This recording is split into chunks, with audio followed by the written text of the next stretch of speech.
He's a wicked person because that person has put him or herself in a place where he or she is higher than God.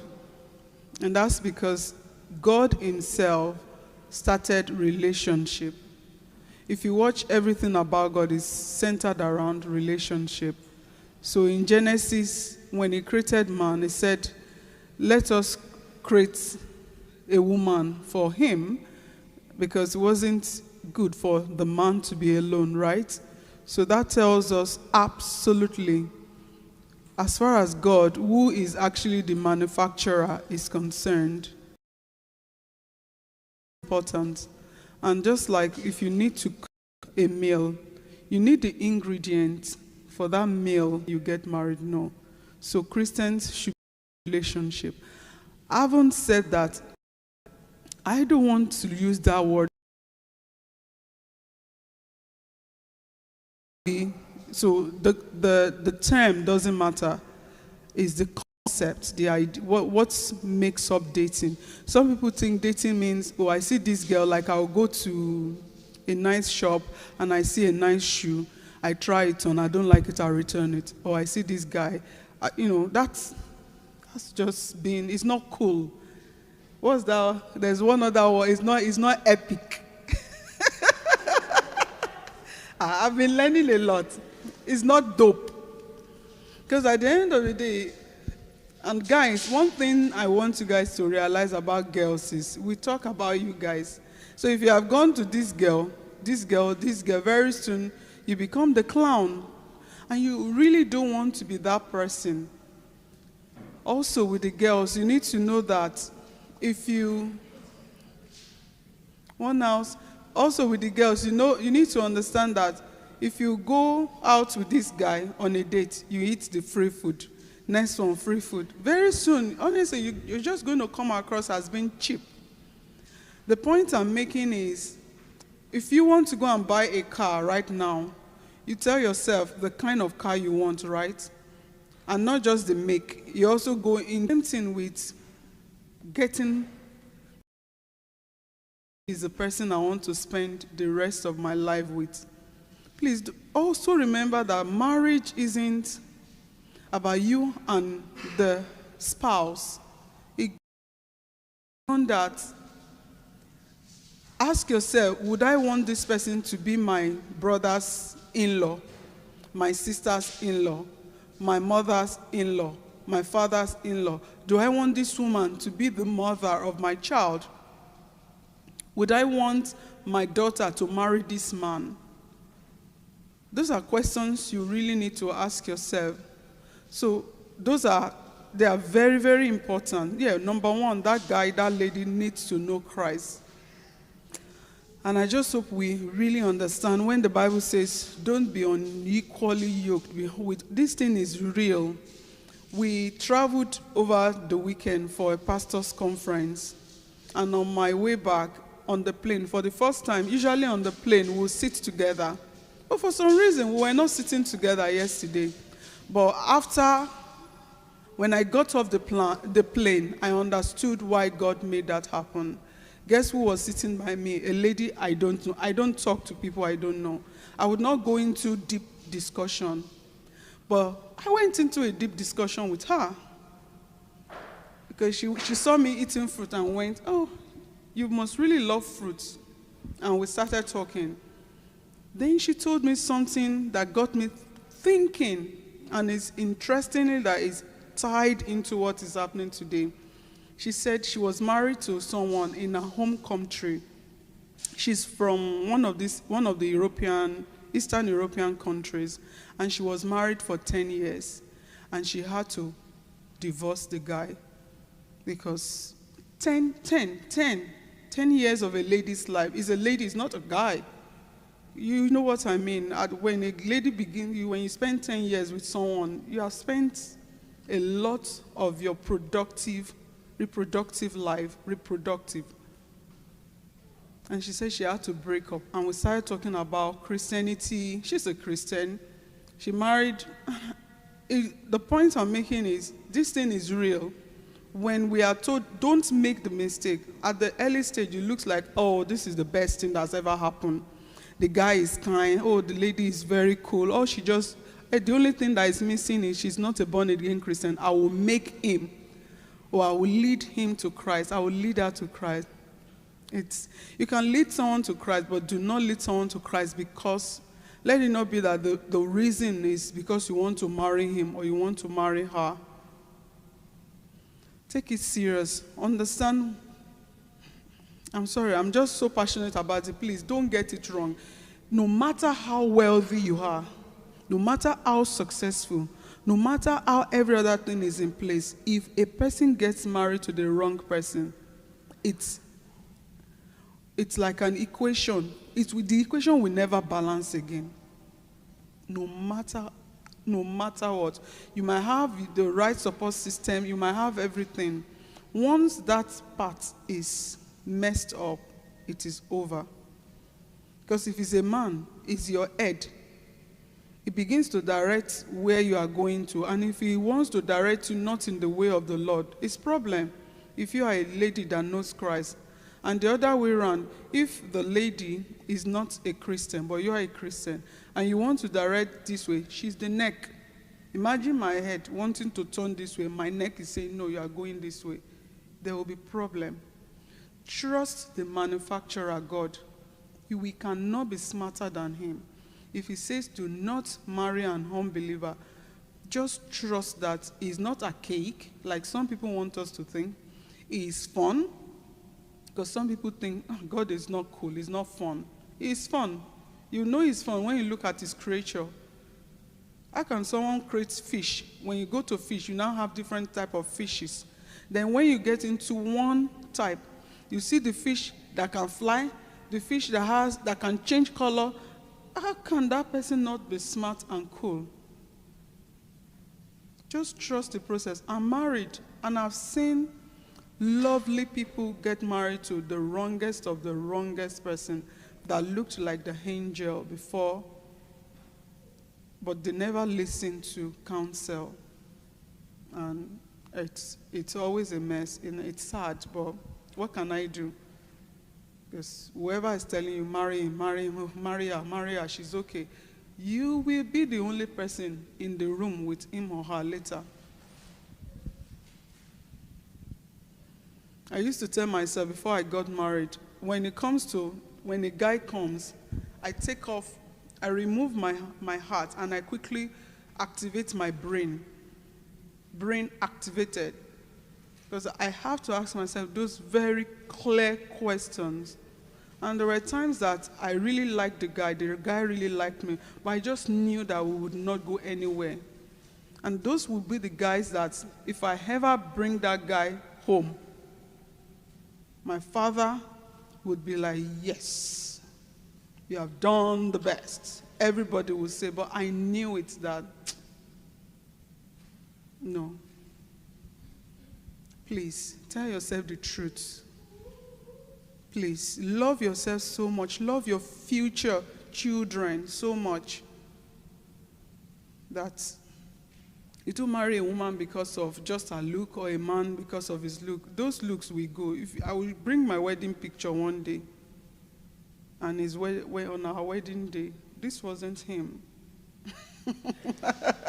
Oh no, and this wasn't me. So imagine that it was the look that I married. We'll be out of, and if you had married the look, we'll be out of business now.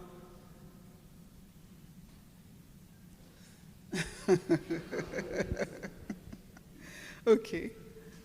Do you want to add any other thing? I think it's the question was, should Christian date? Yeah, should we not date? So, in my own reckoning, once you start dating, it's becoming kind of formal. You've gone past just being friends. It's now like when God told Noah, pair the animals up and bring them into the ark. It shows you're already paired up at that point in time. And you need to be careful that you're pairing up with the right person. It's good to have friends, male and female friends. But when you decide to now pair up, that means two of you have become exclusive. You are no longer, it's not a matter that when somebody now sees you talking to somebody or think, oh, the other person may feel jealous because, there's an attachment at that point. And it's good that we define these things early enough. Of course, praying early enough. Start praying now before you get into a relationship. Like Pastor Abby said, once your emotion gets locked in, it becomes harder to hear God. Okay, God will be saying one thing, your emotion will be saying something else. You become what's that word now? Your head is clouded. You cannot make right judgments. Whatever anybody says, whatever God says, what is in your heart is what would always rise to the surface. So let's pray early before we even get into a relationship, so that and pray that God will guide you into the right relationship, hook you up with the right person. Okay? And when you start finding yourself being drawn to somebody, and you find out this is another thing we need to, I don't know whether it falls within this, but when you find yourself hanging out with the opposite sex a lot, and the two of you hang out a lot, so much that when people see you, they ask, where's the other person? That kind of situation. They ask you, where is this person? And when they see the other person, where is that person? People have come to now tag you together. Whether you've tagged yourself or not, people have tagged you. And what that means is other people who might also want to get involved feel, oh, this person is already spoken for, so they will draw back. So in an event where you are not tagged with the right person, and you in your own mind just feel like, oh, this is just my friend, oh, it's my very good friend, we chat, we talk about everything, but you have not made that commitment. He hasn't made the commitment to say, should we get into this thing officially? I know that between the two of us, we know we are going on a journey. Please don't get on a journey that is not heading towards marriage. Don't do it just for school period and so that first everybody has a mate, I must also have a mate. Don't do so. If you want to get into, be friends. But when you become hooked up in what I think our own term for dating is, then it is serious. It's no longer just friend. Friend, you can walk away, and there should be no bad feelings. But when it's committed, then it's serious. So also know where is the relationship heading. If it's not heading anywhere, people outside see you together, they've already tagged you together. So nobody else will come to you. And Mr. Right or Mrs. Right may be out there hovering, thinking, but looking and think this place is already occupied, and they walk away. So let's be careful. I'll stop that. Thank you. So simple answer is, Christians, you should date. We don't like using the word date. We call it courtship. But if what you call dating is what we call courtship, it's okay. You're okay to date, but don't just make that decision. Make sure you are serious. Okay, next one. What's your Christian perspective on dating apps? I'll let you go first. Dating apps. Or you want me to go? Dating apps. Call me old school or something, but to me, I wouldn't want to date somebody off a app because you don't know the person yet. All right? You don't know the person just yet. You want to be able to get to know the person. Like we said, you can be friends. But when we say dating, I know my own understanding of dating is that two people who don't know each other, they've seen their profiles. I like this person's profile. I like the picture, whether it's a true person or not. That's what they presented to the world. And then you now go on that basis, and you get there and you discover that it's somebody, it looks different or, whatever. And it's the way the world is going these days, but it's not a way I will go. Try and find I know some circumstance may mean that you don't have people close by, and so you want to try that, but be careful. If you're going to do that, going into it with all your eyes wide open. All right? And when you meet with people, meet in a public place where you can be safe and secure. They spike drinks, they spike all kinds of things, so be very careful. Who you don't know and you're going out with, I will approach that with so much caution if you want to go that way. I wouldn't, all right? But please be careful. I'll stop there. So you can call me old school too. Ordinarily, I genuinely, also because I asked myself the question, if Jesus saw 12 people and it was Jesus and there was still one Judas, honestly, it's, again, I know there are Christian dating apps now, but you are very smart people. That's why you're in University of St. Andrews. I always say that. You would know that some people that are quote and unquote Christians will be on those apps too. And that's where I ask myself, because the truth is, I think, let's be frank, the world has changed from where we were when we got married. And it could be, I don't want to say absolute no, because I'm not a Gen Z and I do not 100% understand your world. And I want to respect the fact that your world is different from the world I grew up in. So there could be a place for dating apps. However, I would want to say that if you must go on a dating app, please go on the Christian one. At least we know that everybody, or more than 10% of the people there, should be Christian, right? That's why they've come to the dating app. Not Tinder and all those ones. They are not Christian. If they want Christian partner, they will come to the Christian dating apps. Having said that, like Pastor said, please, we've seen a lot. Don't go on a dating app with because the person wrote, I'm born again, I did.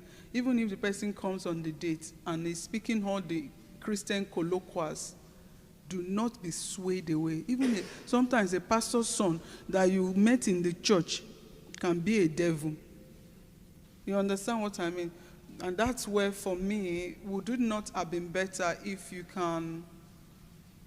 It would usually be nicer if it's someone you know in a specific community, maybe in a church, among students, a friend of a friend, and you can, or family friends. But I know that sometimes it doesn't work that way.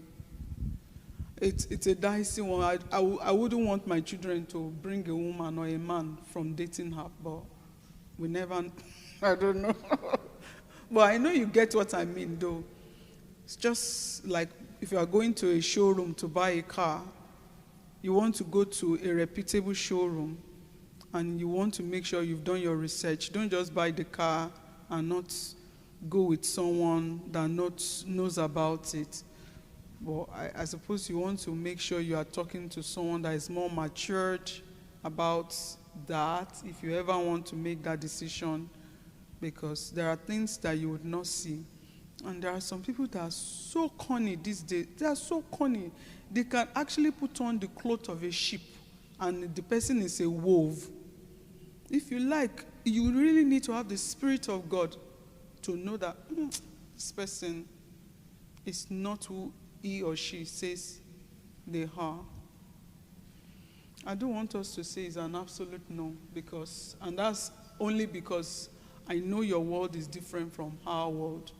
However, if you must, go on the Christian one, and don't go, just remember that Jesus,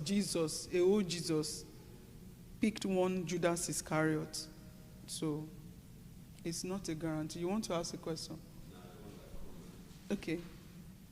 I think like the idea of dating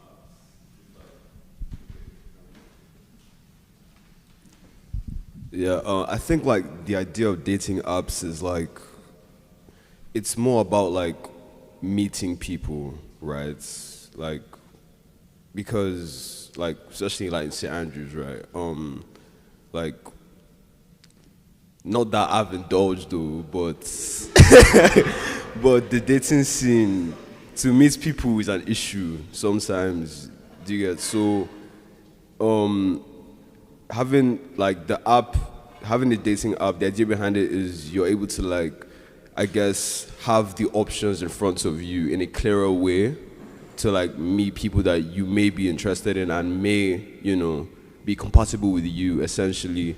I don't think it's too different from like, you know, meeting someone authentically in real life, like in the sense of like, obviously it's very like materialistic and very, you know, in terms of like you're looking at like the appearance initially and you're swiping based on physical attraction and what people put in their profiles and everything. But that's not too different from real life, right? Like if you see someone that you are attracted to like normally on a day-to-day, you'd probably speak to that person because of what you see initially. So it's not, as much as, you know, it's an app, it's on your phone, it's not authentic, organic, real life. I think like there's not too much of a difference between like meeting people through a dating app and meeting people through, you know, you get what I mean, like in a coffee shop or whatever. You want me to be honest with you? They are not the same. And I'll tell you a story. I listened to a young guy that transitioned from a guy to a lady and then transitioned back. If you had seen her on the dating app, right, you will never know. And if you had seen her in real life, you probably would never know. But if you had met her organically, somebody somewhere will know and tell you that that was a man that has turned into a woman. And, you know, that's just you going into it with your eyes wide open. And I tell you, this St. Andrews, there are ladies and there are guys. It's just how you farm and who do you hang out with and where do you hang out at. Because the truth is, if you hang out with people that do things that you do not want your own children to do, that's the kind of man or woman you will meet. And your children will do it. Just wait and see. Because what is inside of a man or a woman will come out later. It's just a matter of time. Do you understand what I mean? So for me, I always, from a very young age, thank God for my parents, I pick my friends. I can be your, you know, someone that just casual will talk. But when I talk of my friends, I pick my circle very, very carefully. Because my circle will affect me. And will affect my generations to come. So I'm very jealous about it. So it's a different time space if you want to just play ball, want to play basketball, golf. But when we come to real core friends, who are your friends? Who do you hang out with? Because if you're in St. Andrews and you hang out with the right people, trust me, they will link you up with another right people in Edinburgh Uni, in Dundee Uni, in Cambridge, Oxford, MIT, and where are you? Because there will be one person that knows someone somewhere. So be jealous over who you make your core people. You will hang out with a lot. Because in this church, for instance, we have babes, we have late guys. And by the time we start extending, there would be. It's not exactly the same. I'm not saying it's bad. Because I'm being honest. I don't know if I were a Gen Z now, my brain might be thinking differently. But if you must, make sure it's just the Christian dating app. And don't just go, just like you would not just see a person in church, and because he's a church Christian person, you just, you don't do that because it's marriage. It's a lifetime contract you're about to sign, and you don't sign that just casually. Don't sign it based on look, based on whatever. You have to look at who is this person. If I strip this guy of his money, connection, his family, and everything, who is he? The same thing with the lady. Who is she? Because it's those core foundational truths and strengths that will hold that relationship if anything happens. If the guy gets wealthier, you will not have problem. And God forbid, if things go down, I pray not, you will also not have problem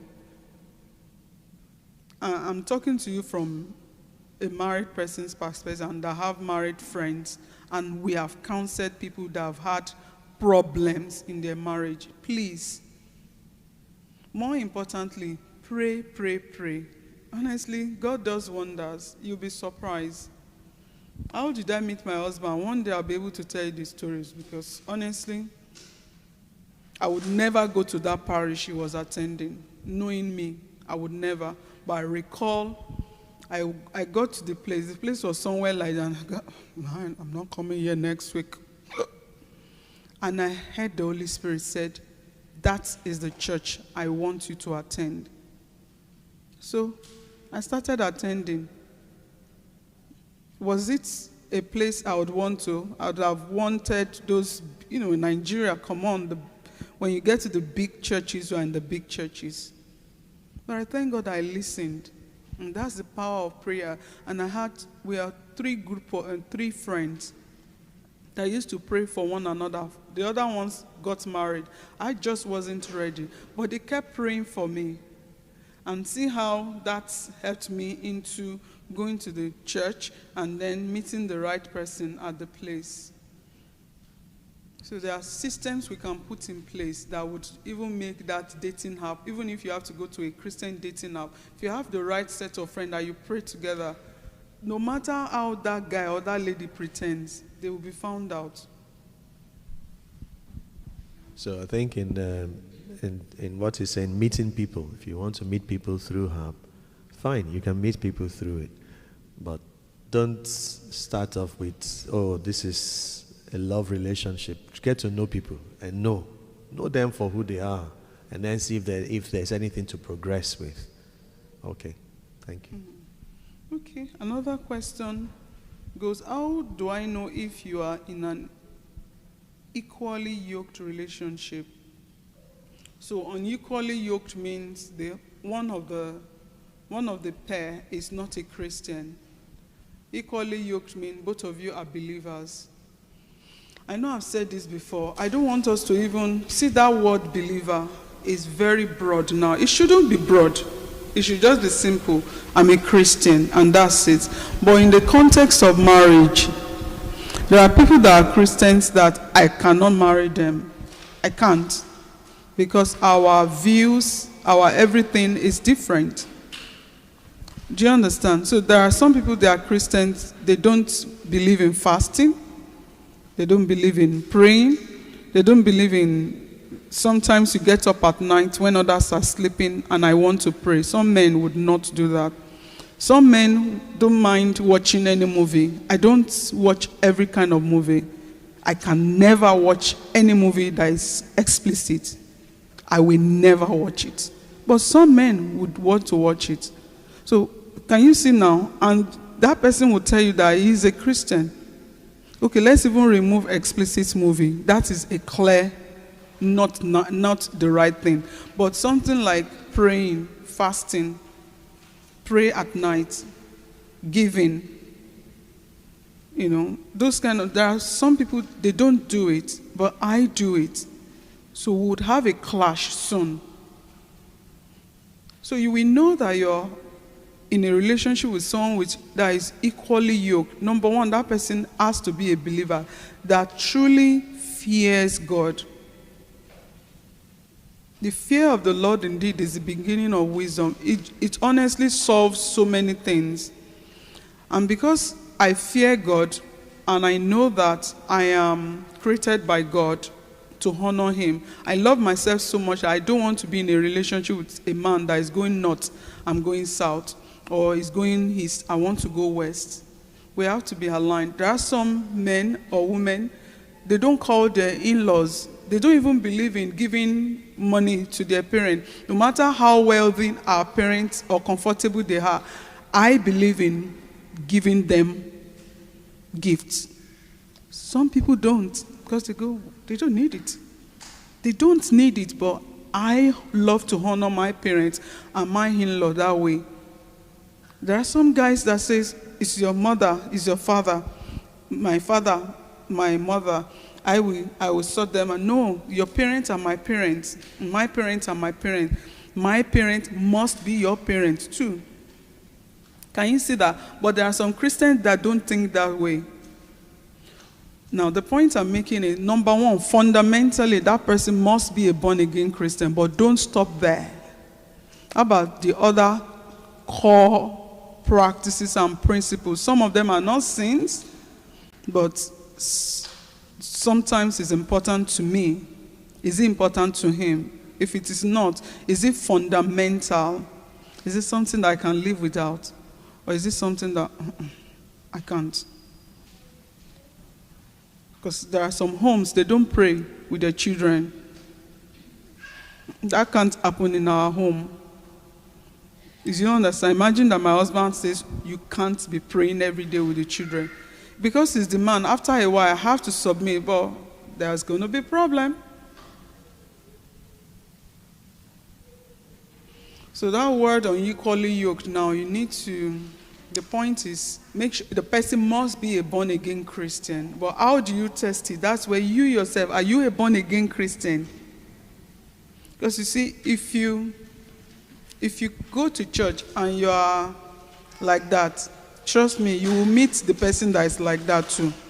The same way you have come in pretending, the person will be a perfect pretender. It is after marriage that both of you will find out, because God is jealous. He wouldn't give his perfect, a child that has been paying the price. Because there's lots of temptation out there. A child that has been paying the price and working with him, taking little steps, makes mistake, gets up, but he won't give that child to the person that is just a careless, ruthless person that will come to church, pretend normal, and then go out and no. He's the kind of person that's what would happen. So let's start with you. Who are you? Are you equally yoked with God? If you are, it will be easy for you to actually know when the other person is equally yoked to.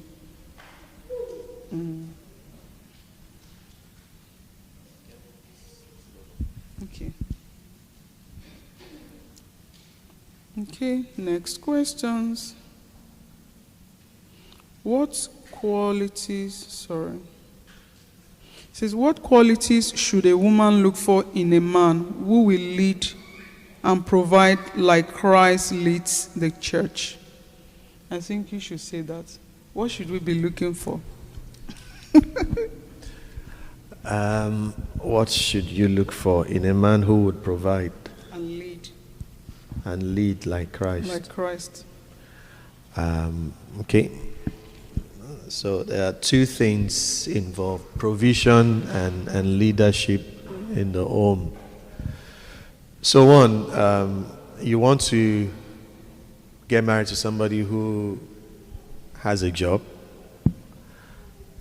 because that will be the means, or a business, at least a means of income. All right. But there are instances where you meet somebody who doesn't have that job yet, or they don't have that business. They what they want to do. You weigh that out in terms of aspirations and potentials, which can easily become substance in the future that would be able to cater for the need of the family. So you want to know that, okay, this person will be able to fend for the family. All right. So whether it be a business or be a job, or that's a source of income. Now, if we take a cue from the question earlier about being equally or unequally yoked, we've passed the point of, yes, you are both Christians, you share values, common values, interests, and all that. Now, someone who would lead like Christ, the Bible shows us how Christ loved the church. All right, that's the standard. His love for the church was the type that he eventually laid down his life for the church. So when you meet the person, you for instance, I'm trying to say you're flying, you're both flying, okay? You're taking a plane flight to somewhere else. Often the seats are A, B, C, D, or whichever, how many seats in a row. and maybe your seat is the window seat, and your fiance or your person you're dating with is the one, and will that person be willing to give up? And you want to sit beside the window, and you want to be able to look out the window. Are they even willing enough to give up that seat to let you sit at the window for that flight so that you can have that experience of it? How do they demonstrate their love for you? Because when we say leadership, that is how Christ led. He led in love, corrected in love. Even when he knew Judas was going to betray him, he said, he still announced it. He gave him an opportunity. Somebody in this room is going to do this. At that point, Judas had already discussed and collected money. It was an opportunity for him to have a change of heart and say, no, this person already knows what I'm doing, and then have a change of heart. But no. So when you're in a relationship, you're going out, does the person open the door for you? Does he hold up the door? Does he, when you sit, does he help you adjust the seat? Does he support you in ways, or is it the type of person or man, since the question is from a lady to a guy, is it the guy who expects you to do things for him but is not willing to do things for you? He's always expecting you to do all the things for him, support him, to cook for him, do his laundry and all that stuff. By the way, all those things are not, should not be done. You're not married, so there's no point doing laundry, going to his house and cooking and doing and all that. Wait till you really get into it officially before you get into all that, because it's easy to take those things for granted. So please, I would say, to wrap things up, how does this person show love? Does this person show love to you the way Christ demonstrated his love for you, unconditional? Is it the person that would only love you when you've done ticked A, B, and C? Only when you've done this for them, that's when they will love you. That's when they will show you affection. Okay, if the person is already not doing that, those are red flags, and might mean that may not be the right person for you. Okay, thank you, Pastor. I would speak from a lady's perspective. Number one, if he has a mom, sisters, just watch how he treats them. Because if you've been with a woman for 20-something years and you disrespect that woman, how am I sure that me, a stranger that you've just met in just few months or few years, you will respect and love me? And it doesn't matter if the mom is because I know some mothers are interesting. But do you know, a man that I want to lead me needs to be so wise that he knows how to manage the woman, no matter who she is. Knows how to manage his father, his mom, his brothers, his sisters, at the very least. Sometimes they might not be the nicest of people. Because if you can't lead me, and you're not going to be kind to me. It's just a matter of time. Because there's this saying, they say, see finish. It's over familiarity that's made him become so. So when I now become the wife, you'll be very familiar. And if you are the kind of person that the longer you are in a relationship, it becomes over familiarity, you will treat me that way too someday. Another thing is, when just watch those times that compromise. If it gets to a point where he needs to quickly compromise, does he say, like was Joseph? He said, how can I do this thing and sin against God? Does he say that, or he just go, nobody is here, let's just. Because the day you will be on holiday and he's with another lady, one day he will do that too. It's just the truth. And it's the same with you. Be the person that, because emotion runs. If you're in a relationship, you have to be that person that, oh no, we can't do this because we are children of God. And it might not even be something that is sexual. It could be something as simple as breaking a law You get the guy said, people do it. Maybe you want to cheat in an exam. And say, people do it. You are not people. You are ambassadors of Christ. And I can go on and on and on and on, but you also want to know, what future do you want? What kind of leadership am I looking for? Is this person the kind of person that when things just get complicated, he doesn't want to work with you and think through what are the options that are there so that you can pick the best one? Because there are some people that are good at everything, but when things go tough, they just sit back. And there are so many things, you have to also define, who are you, what do you want? Because the strong man for her might not be the strong man for her. Do you know what I mean? The person you want, the future you want might be different from the future. Some women want a man that will sit down, they cook all the food for him. And then there's another woman that wants, we need to do it together. So watch out for those things too. Okay. The next question says, how can a woman prepare herself to be a good partner to a strong man?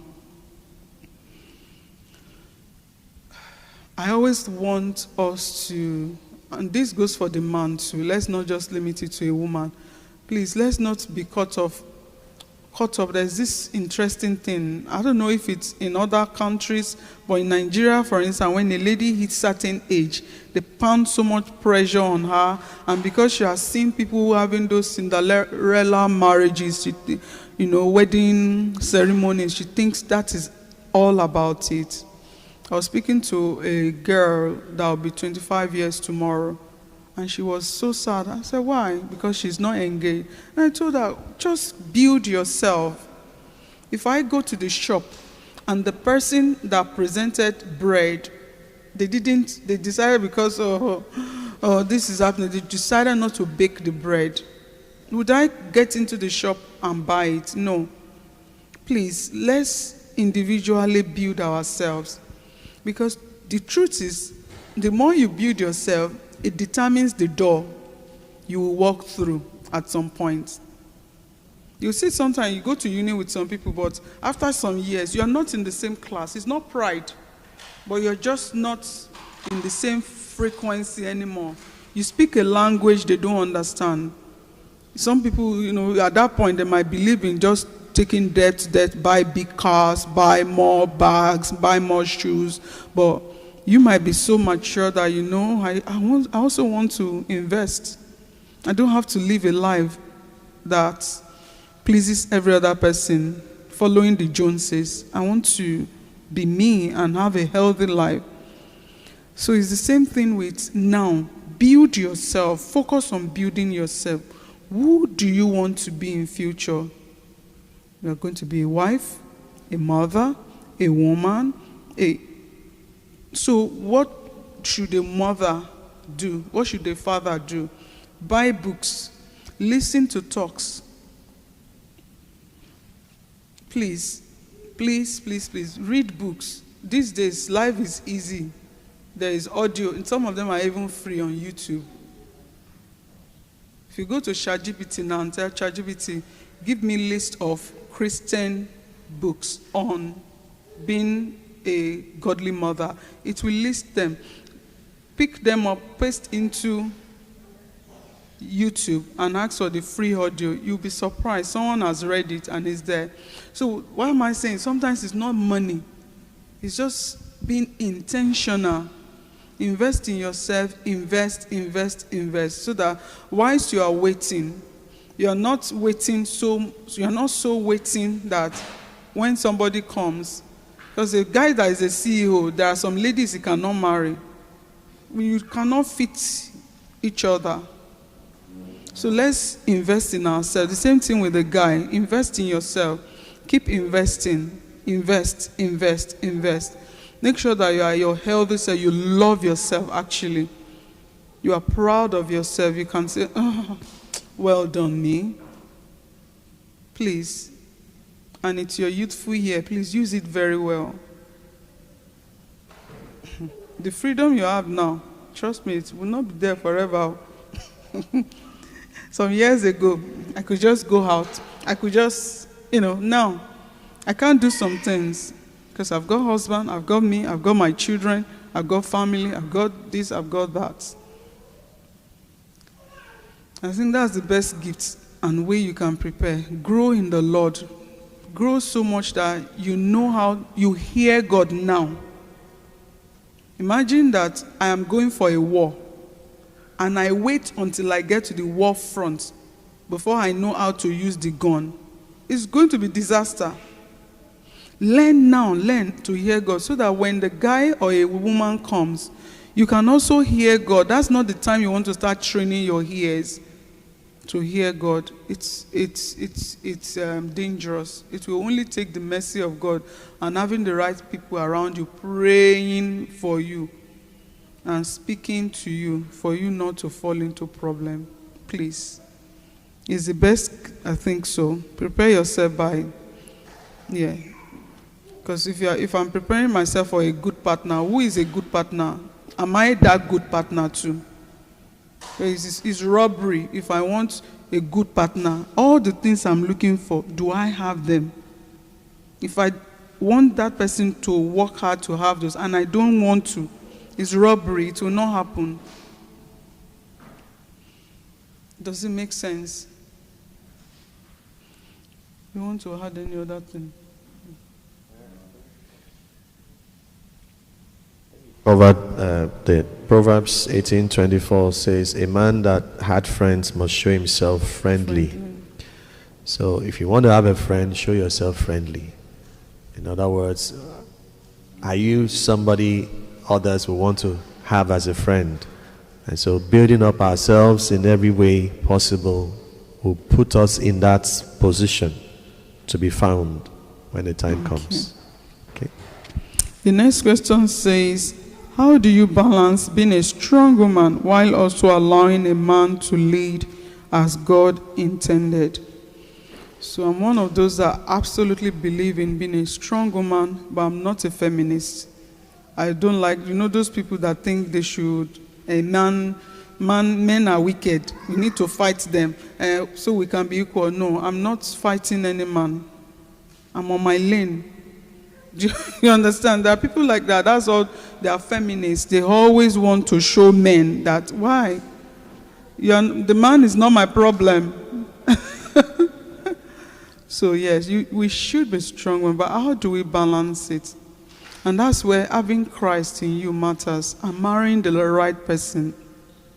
There's this woman I really love in Nigeria, Ibukun Awushika.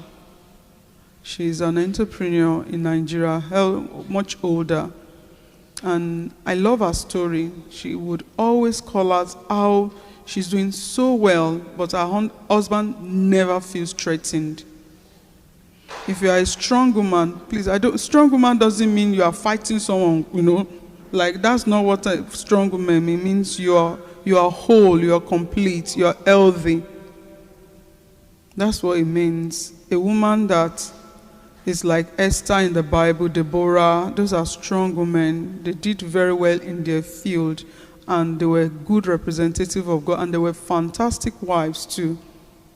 A great mother, that's a strong woman. But the way you allow your husband to lead is, before you get married, make sure, as much as you know what your plans are. I said so because sometimes we don't know everything in the future.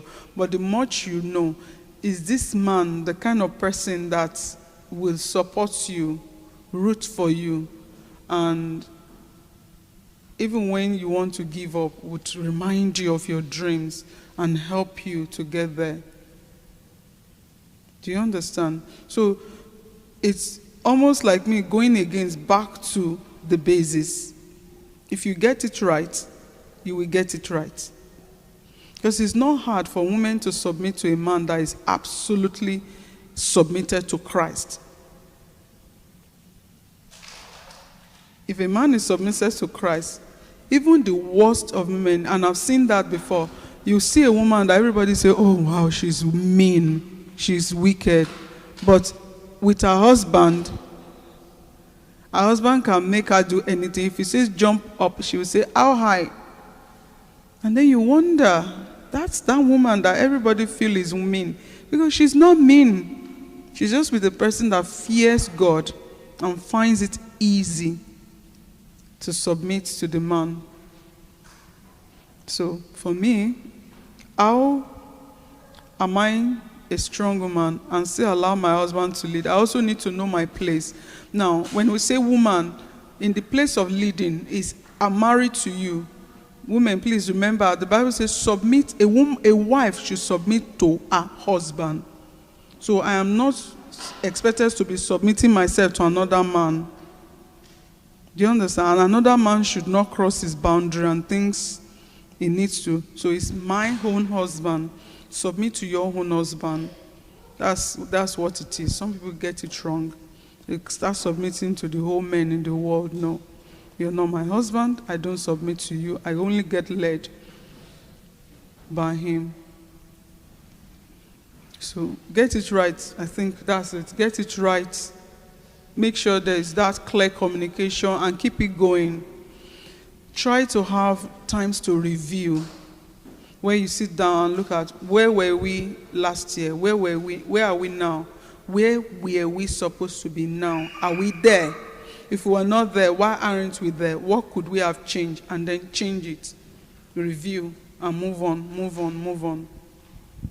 But most importantly, pray for your man. The devil doesn't want any man to be submitted to Christ and vice versa. And please don't listen to those people that say those wrong things about, those feminists. They call themselves feminists. Men are this, men are that. It's not true. Not all men are evil. Not all men are cheats. Not all men are bossy. No, it's not true. Do you understand what I mean? Because if you open your ears to those kind of talks, it's pollution. It's just like if you get a cup of water and you start dropping just little dye, yellow dye, just consistently. Very soon that water turns what? Yellow. You might not see it at the initial point, but it will happen. It starts the life because they are already miserable. I don't want to be miserable. I don't want to join miserable club. Well, I think that's from a woman's perspective. I don't know what you think from a man's perspective. I think from a man's perspective, especially in a Christian home or Christian relationship, the scripture lays it out what the man should do. The wives are meant to submit to their husbands, as earlier has been said. But in verse 21 of Ephesians 5, it says, and further, submit to one another out of reverence for Christ. Submit to one another. So as much as the wife should submit to the husband in a way should also submit to the wife. And that even though the man is charged to love the wife, they still both need to love one another. All right. So the man, if you're a strong woman, strong depends on what your definition of what strong is. Strong-willed, if it's just being strong-willed or I'm just trying to say we need to get the definition of a strong woman being. That's what we call a strong woman. Okay. So somebody who knows herself, her worth, you are loved, you are a child of the Most High, you are a treasure. So you know yourself. So nobody can come and put you down. That makes you strong. And you are doing well in what you do. Your chosen field, you're on top of your game. So when you get into the relationship, you know that this is the rule of relationship. It's not the rule that governs my career. In my workplace, you may be the CEO, but when you get into the house, the husband is the CEO at home. So the same way you will expect your subordinates to submit to you, to listen to you, and you should be able to do that at home. The same way we will yield to God No matter how high we rise in life, no matter how important we get, no matter how much we achieve, when it comes to God, you lie, face flat, surrendering, admitting that everything you are and all your accomplishments is from Him. It's the same way you just lay everything down. Your position, your post at home, you don't bring that home. You don't bring that far home. You know yourself that you are complete. You know you are loved. You know you are cherished.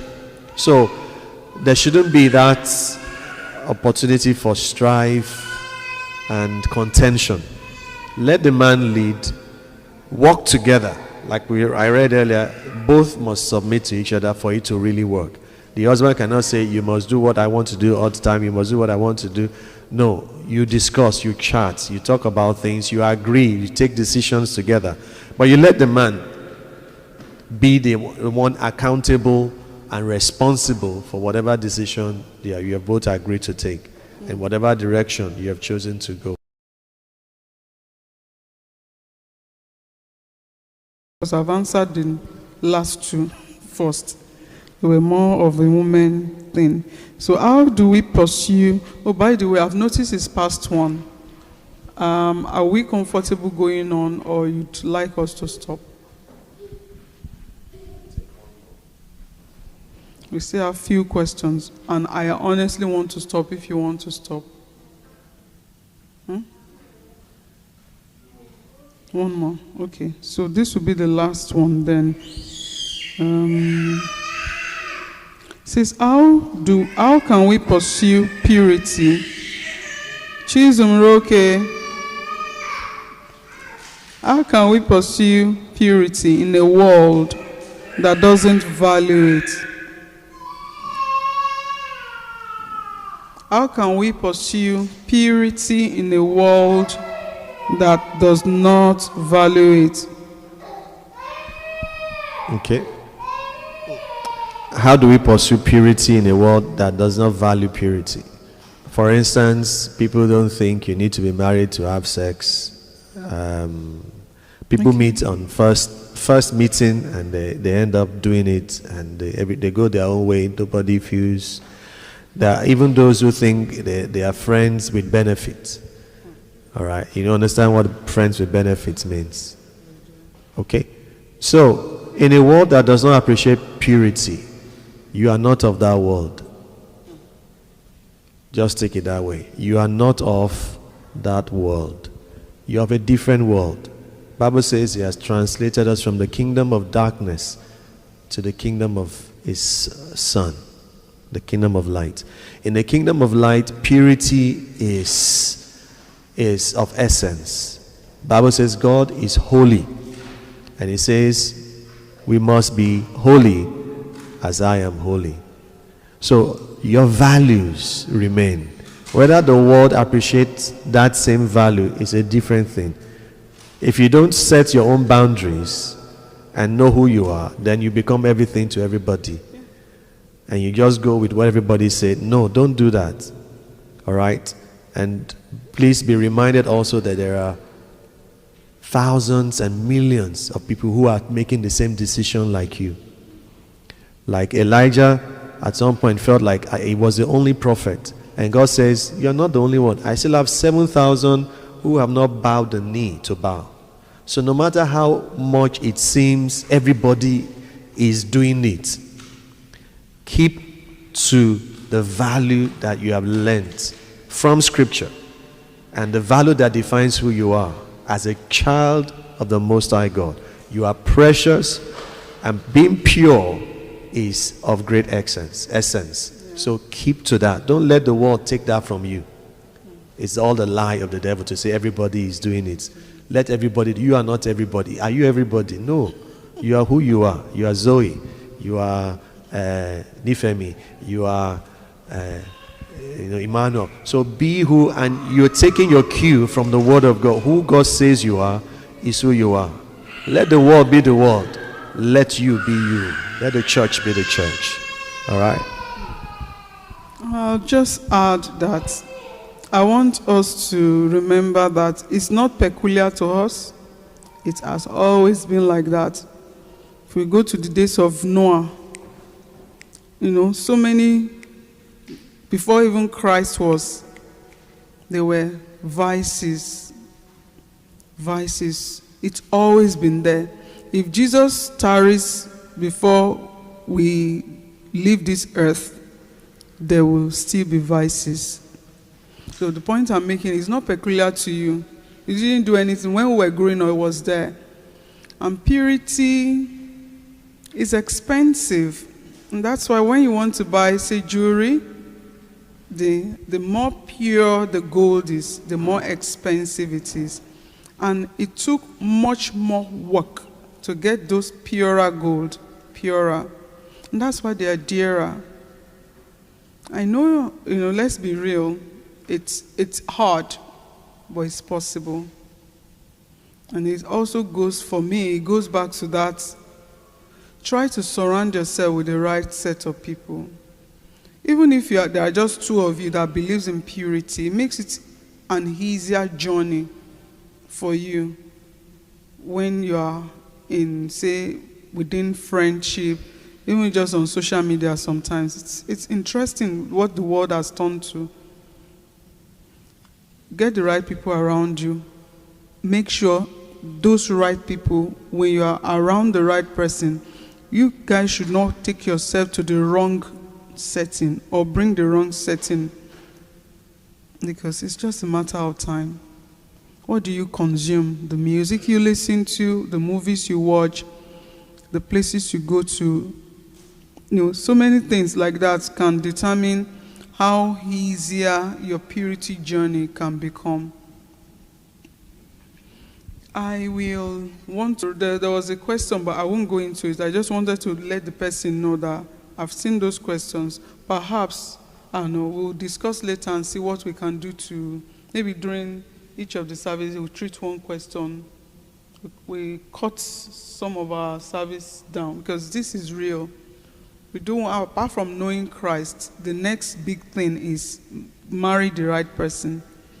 That's one thing those are the things God has given you power to. You don't make a choice who is your mother and your father.